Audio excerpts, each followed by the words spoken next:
স্বামীর কাছে স্ত্রীর 16টি হক। চলুন জেনে নিই ইসলাম কিভাবে স্বামীকে স্ত্রীর প্রতি দায়িত্বশীল হতে শিক্ষা দেয়। 1. স্ত্রীকে আল্লাহর ইবাদত ও দ্বীনের উপর অবিচল থাকতে সহযোগিতা করা। 2. স্ত্রীর সাথে সর্বদা সুন্দর ও সম্মানজনক আচরণ করা। 3. সামর্থ্য অনুযায়ী ভারসাম্যপূর্ণভাবে স্ত্রীর জন্য খরচ করা। 4. স্ত্রীর শারীরিক ও মানসিক চাহিদা পূরণ করা। 5. হাসি, কৌতুক, খেলা ও বৈধ বিনোদনের মাধ্যমে স্ত্রীর মন প্রফুল্ল রাখা। 6. সংসারের কাজে স্ত্রীর সহযোগী হওয়া এবং তার কষ্ট ক্লেশে শরিক হওয়া। 7. স্ত্রীর ভরণ পোষণের পূর্ণ দায়িত্ব গ্রহণ করা। 8. স্ত্রীর কথার মর্যাদা দেওয়া এবং গুরুত্ব সহকারে শোনা। 9.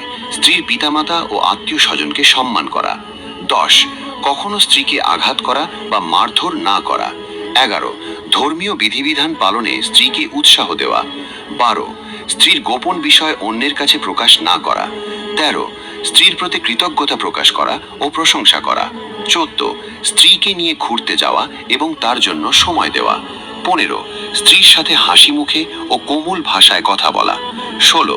স্ত্রীর পিতামাতার প্রতি সদাচরণে তাকে সহযোগিতা করা। জীবিত অবস্থায় তাদের সাথে ভালো ব্যবহার, স্ত্রীকে মাঝে মাঝে তাদের সাথে দেখা করার সুযোগ দেওয়া এবং মৃত্যুর পর তাদের জন্য দোয়া করা। চলুন এবার আসি স্ত্রীর প্রতি স্বামীর আচরণ যেমন হওয়া উচিত। 1. মিষ্টি ও কোমল ভাষায় কথা বলা। 2. স্ত্রীর প্রতি ভালোবাসা প্রকাশ করা। 3. দয়া ও সহানুভূতির আচরণ করা। 4. হাসি মুখে স্ত্রীর দিকে তাকানো। 5. ভালোবাসার স্পর্শ বা চুম্বনের মাধ্যমে স্নেহ প্রকাশ করা।